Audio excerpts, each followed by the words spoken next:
ತೊಂದರೆನೇ ಅಲ್ವಾ ನಮಗೆ. ಮತ್ತೆ ಅವ್ರಿಗೆಲ್ಲ ಬಂದ್ಬಿಟ್ರೆ ಮೆಟ್ರೋ ಬಂದ್ಬಿಟ್ರೆ ನಮಗೆಲ್ಲ ಕಮ್ಮಿನೇ ಆಗುತ್ತೆ ಡ್ಯೂಟಿಗಳೆಲ್ಲ.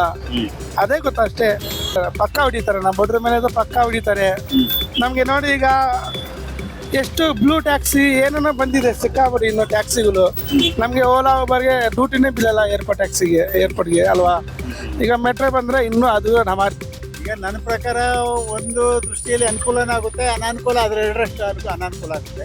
ಈಗ ಟ್ಯಾಕ್ಸಿಗಳಿರ್ಬೋದು, ಆಟೋಗಳಿರ್ಬೋದು, ಬೇರೆ ಬೇರೆ ಅವರೆಲ್ಲ ಲಕ್ಷಾಂತರ ರೂಪಾಯಿ ಇನ್ವೆಸ್ಟ್ ಮಾಡ್ಕೊಂಡು ಮಾಡಿರ್ತಾರೆ. ಈಗ ಯಾರೋ ನನ್ನಂತ ಒಂದು ಸ್ಕೂಟ್ರ್ ಇಟ್ಕೊಂಡು ಅದನ್ನೇನೋ ಮಾಡ್ಕೊಂಡು ಹೋಗ್ತಾನೆ, ಅವರ ಹೊಟ್ಟೆ ಮೇಲೆ ಹೊಡೆದಂಗೆ ಆಗುತ್ತೆ. ಅದನ್ನು ನಿಲ್ಲಿಸಬೇಕು ನನ್ನ ಪ್ರಕಾರ. ಮಳೆ ವರ್ಷನೂ ಆಗುತ್ತೆ, ಆದ್ರೆ ಇಲ್ಲಿ ಕೆರೆ ಇರೋದನ್ನು ಒತ್ತುವರಿ ಮಾಡ್ಕೊಂಡಿರ್ತಾರಲ್ಲ, ಅದರಿಂದ ಅಲ್ಲಿ ಕೆರೆಯಲ್ಲಿ ನೀರು ಸೆಳೀತಾ ಇರುತ್ತೆ, ಅಲ್ಲಿ ನೀರು ಜಮಾ ಆಗಿರುತ್ತೆ. 2 ಕಿಲೋಮೀಟರ್ ನಾವು ಪ್ರಯಾಣ ಮಾಡ್ಬೇಕಂದ್ರೆ ಅರ್ಧ ಗಂಟೆ ಟೈಮ್ ಆಗ್ತಾ ಇದೆ ಇವಾಗ ಬೆಂಗಳೂರು ಜನಕ್ಕೆ.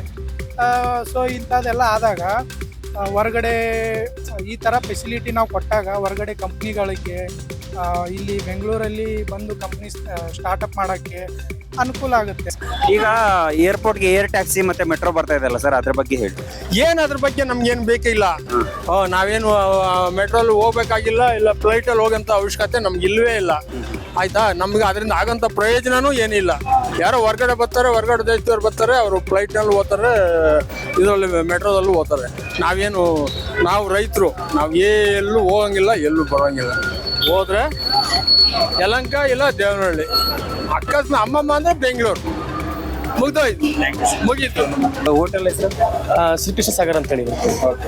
ನೋಡಿದ್ರಲ್ಲ ವೀಕ್ಷಕರೇ, ಈ ಒಂದು ಏರ್ಪೋರ್ಟ್ ರೋಡ್ ಅಲ್ಲಿರುವ ಬೇರೆ ಬೇರೆ ರೀತಿಯ ಅಂಗಡಿ ಮಾಲೀಕರು ಕೂಡ ಅವರದೇ ಆದ ರೀತಿಯಲ್ಲಿ ಭಾವನೆಗಳನ್ನ ವ್ಯಕ್ತಪಡಿಸ್ತಾ ಇರುವಂತದ್ದು.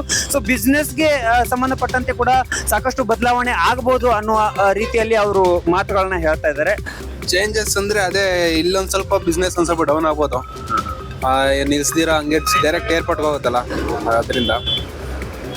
ನಿಮ್ಮ ಹೆಸರು ಸರ್? ಅರುಣ್.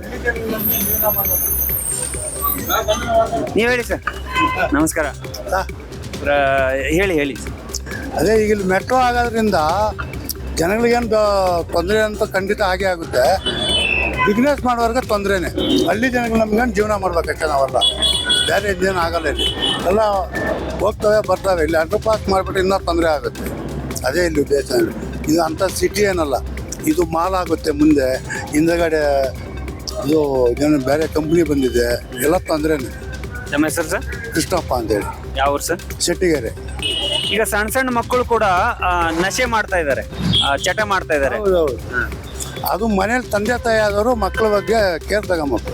ಸ್ಕೂಲಲ್ಲಿ ಮಾಡ್ತಾರೆ, ಅವೆಲ್ಲ ಸ್ಕೂಲಲ್ಲಿ ಟೀಚರ್ ಅವರ ಸಂಬಳ ತಗೊಂಡ್ರೆ 4 ಲಕ್ಷ ಹೇಳ್ತಾರೆ, ಹೋಗ್ತಾರೆ. ಅವರೆಲ್ಲ ಮಕ್ಕಳ ಬಗ್ಗೆ ಕೇರ್ ತಗೊಳಲ್ಲ, ತಂದೆ ತಾಯಿ ಆದವರೇ ಕೇರ್ ತಗೊಂಬೇಕು ಈ ಕಾಲದಲ್ಲಿ.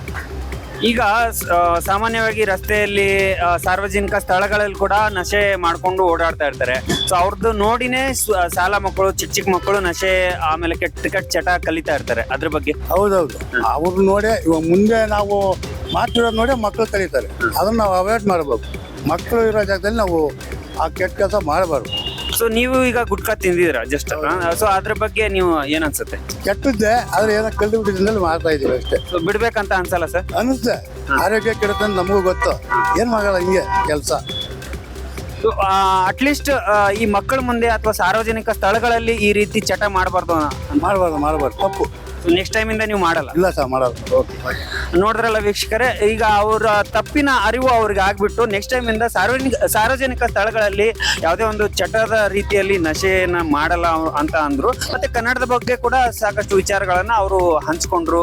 ಆಮೇಲೆ ಏರ್ಪೋರ್ಟ್ಗೆ ಏರ್ ಟ್ಯಾಕ್ಸಿ ಬಿಟ್ಟಿದ್ದಾರೆ, ಅದ್ರ ಬಗ್ಗೆ ಕೂಡ ಅವ್ರು ಮಾತಾಡಿದ್ರು. ಇನ್ನಷ್ಟು ವಿಚಾರಗಳನ್ನ, ಇನ್ನಷ್ಟು ಮಾತುಗಳನ್ನ ಸಾರ್ವಜನಿಕರು ಹಾಗೆ ಈ ಏರ್ಪೋರ್ಟ್ ರೋಡ್ ಅಲ್ಲಿ ಇರುವಂತಹ ಅಂಗಡಿ ಮಾಲೀಕರು ಏನ್ ಹೇಳ್ತಾರೆ ಅನ್ನೋದನ್ನ ಕೇಳ್ತಿಳ್ಕೋಣ. ನಮಸ್ಕಾರ ಸರ್. ನಮಸ್ಕಾರ, ಹೇಳಿ ಸರ್. ಈಗ ಏರ್ಪೋರ್ಟ್ಗೆ ಏರ್ ಟ್ಯಾಕ್ಸಿ ಬಿಟ್ಟಿದ್ದಾರೆ, ಮೆಟ್ರೋ ಬೇರೆ ಆಗ್ತಾ ಇದೆ. ಅದ್ರ ಬಗ್ಗೆ ಅಂದ್ರೆ ಅದರಿಂದ ನಿಮ್ಗೆ ಯಾವ ರೀತಿ ಬದಲಾವಣೆ ಆಗ್ಬೋದು ಸರ್? ಈ ಬದಲಾವಣೆ ಅಂತ ಹೇಳಿದ್ರೆ ಟ್ರಾಫಿಕ್ ಸ್ವಲ್ಪ ಕಮ್ಮಿ ಆಗುತ್ತೆ ಅಷ್ಟೇ. ಇಲ್ಲಿ ಟ್ರಾಫಿಕ್ ಜಾಸ್ತಿ, ಯಾಕಂದ್ರೆ ಅಲ್ಲಿ ಮಾಲ್ ಆಗ್ತಾ ಇದೆ. ಆ ಕಡೆ 5-6 ಕಂಪ್ನಿ ಓಪನ್ ಇದೆ. ಮುಂದೆ ಫ್ಯೂಚರಲ್ಲಿ 5 years ಬಿಟ್ರೆ ಟ್ರಾಫಿಕ್ ಹೆವಿ ಆಗುತ್ತೆ ಇಲ್ಲಿ. ಅಂದ್ರೆ ನಿಮ್ಮ ಬಿಸ್ನೆಸ್ಗೆ ಯಾವ ರೀತಿ ಎಫೆಕ್ಟ್ ಆಗ್ಬೋದು? ಎಫೆಕ್ಟ್ ಆಗುತ್ತೆ, ಅದು ಇವಾಗ ಹೇಳಕ್ಕಾಗಲ್ಲ, ನೋಡ್ಕೊಳ್ಬೇಕು. ಬಟ್ ಎಫೆಕ್ಟ್ ಆಗುತ್ತೆ. ಒಳ್ಳೇದು ಆಗ್ಬೋದು, ಕೆಟ್ಟದ್ದು ಆಗ್ಬೋದು, ಹೇಳಕ್ಕಾಗಲ್ಲ. ಕಮ್ಮಿನೂ ಆಗ್ಬೋದು, ಜಾಸ್ತಿನೂ ಆಗ್ಬೋದು. ತಮ್ಮ ಹೆಸರು ಸರ್? ಶಶಿಧರ್ ಅಂತ. ಊರು? ಕುಂದಾಪುರ.